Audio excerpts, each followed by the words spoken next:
Jennifer Campbell here, your online systemic leadership mentor. In this video, I will cover step number 1 in the systemic change leadership journey. You will learn how to see your organization as a living human system and why that makes all the difference for your change project success. Now, with this step, I've helped leaders and teams and all kinds of change projects to stop using one-size-fits-all models, solutions, and ways of working in their organizations that really no longer fit the modern way of organizing, building organizations, and leading organizations. Now, I've used this systemic approach in many different contexts and different industries, such as the utilities, consumer electronics, and municipalities, just to name a few.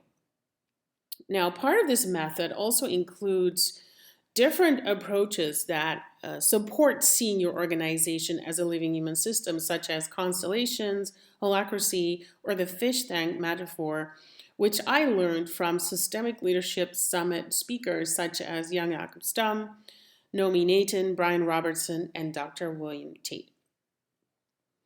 Now, first I want to talk about a few main reasons why leaders struggle with their organizations in general and with change projects in particular when it comes to their organization approach.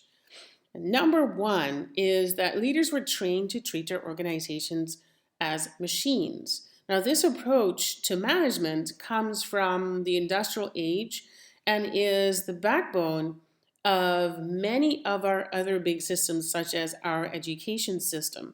Now, unfortunately, this way of organizing and managing doesn't match what's needed for organizations in the fast-paced world we live in today. And this is what leaders feel also.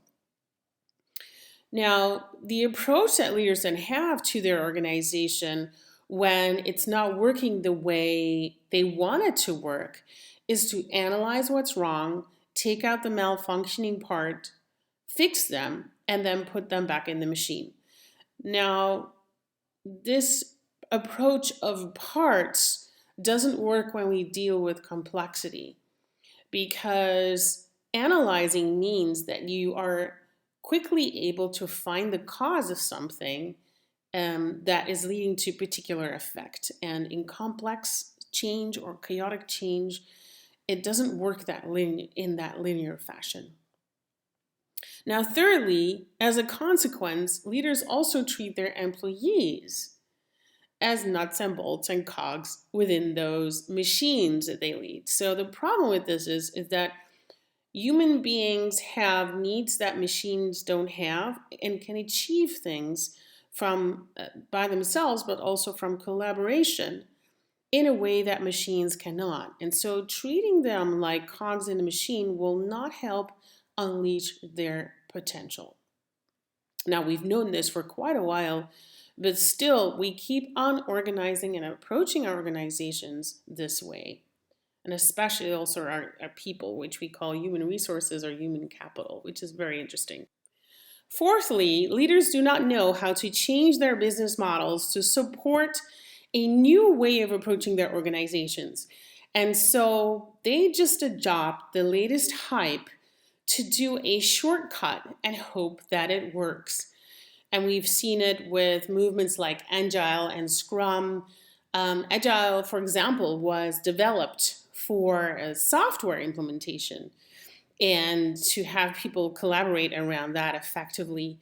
And now is used for all kinds of processes where it's actually not really that transferable. So that's an example of what I mean, that a method is extrapolated to a way of leading your business, which is actually not very suitable. And lastly, the overbearing use of power, hierarchy, and constant strategic focus on profit, profit, profit, and growth, growth, growth. And usually, this approach does not fit with most of an organization's growth phases and development curves. So when you're a startup, it's okay to be focused on growing and growing. But if your organization has matured, then it doesn't make sense to continue this strategy. What it does, it wears down your organization and milks it dry. So many organizations are actually what I call in the state of the walking dead without knowing it or not knowing how to change that. So, if these issues sound familiar to you in your organization, if you really take an honest look, then I'm going to show you a couple of important aspects of this systemic approach and this step of approaching your organization differently that you can use to overcome them. You'll be able to leave the old industrial age organization approach behind and all that comes with it, and understand why a different and systemic approach to your organization will actually help you organize more effectively and save you a lot of time, money, and energy in your change leadership success and in your business in general. Now, the first important aspect I want to share with you is start seeing your organization as a living human system. So, everything and everyone in it. So, how can you do this? And I would like to borrow a great metaphor by William Tate about the fish tank. Now, think of your organization as a fish tank and have a look. What do you see when you look at the fish tank? And most people see the fish. Most people gape at the fish. You will probably too. Many do not notice the water. And what usually happens is you want the fish to perform, and leaders in organizations, because that's what the metaphor is about, look at their people as the fish in the water. And so when they see a deficit, they take the fish out of the water, give them a good polish or a good talking to, and then drop them back in the same old water. And what they're not noticing is what's in the water, and that what's in the water are all those toxins that surround the fish that make the water cloudy so they can't really see clearly. So, seeing your organization as a living human system means that one, you need to understand that you need to get better at seeing the water and realizing that the way the fish behave in the organization is a result of everything that's going on around them and between them. And that those things that are going around and between them are things that people relate to, like protocols, bureaucracy, the power gradient, the hierarchy, policies, incentives, and so forth. And all those things are in the water, and they change the way people behave. And what we do as leaders is we get obsessed by the fish, and we think that the answer is in the fish. And actually the answer is in the water. So I think this is a very powerful metaphor, and if you get to see the water, you can start to behave and have a systemic perspective of what's going on. Now, your organization is actually a complex adaptive system or a network of relationships that functions differently from the sum of its parts. And so let me say this again. Your organization is a complex adaptive system or a network of relationship that functions differently than the sum of the parts. It runs patterns and it perpetuates these in order to survive and thrive and continue. So that was the first part, see your organization as a living human system. The second step is actually to practice seeing it and also seeing the dynamics and its potential through a systemic lens. Now, there are many different methods to see an organization as a system, but a well-known approach is a systemic phenomenological way through organizational constellations.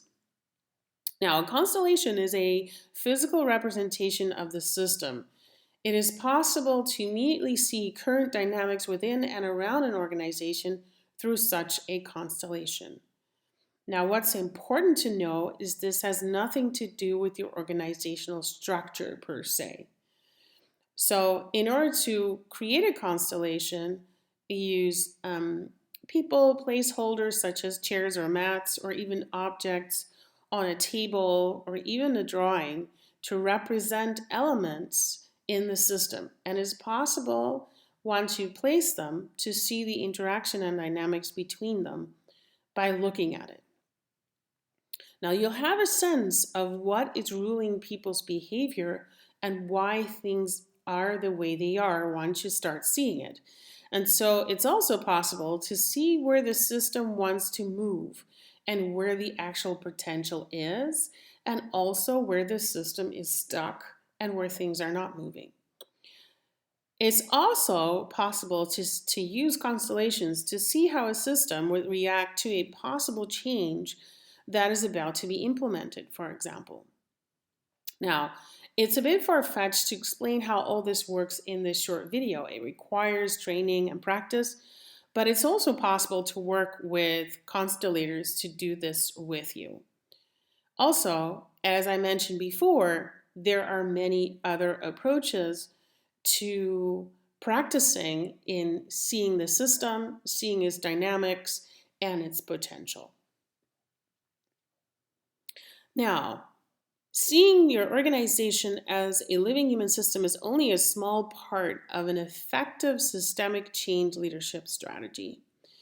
And when you zoom out, you see that the systemic change leadership journey is the framework that we use to help visionary leaders increase their complex change leadership success by 50% or more in terms of ROI within only a few months. And so they can create a massive impact and take their organization from surviving to thriving without wasting a lot of time, money, and energy on one-size-fits-all change management and leadership methods that don't really work in the long run. So if you would like to be really crystal clear about the one thing that you can do right now to integrate and your approach to change leadership the systemic way, or if you want to learn more about the systemic change leadership journey, then you can book a complimentary call with me. You can do so by clicking the link below. During this call, we'll take a look at your organization and the change situations that you are dealing with, and then we'll go through this step that you heard about today, as well as zoom out to the full systemic change leadership journey. At the end of the call, you will have your most important systemic change leadership strategy step to work on next within your organization. Thank you so much for watching this video today. Take care. Bye-bye.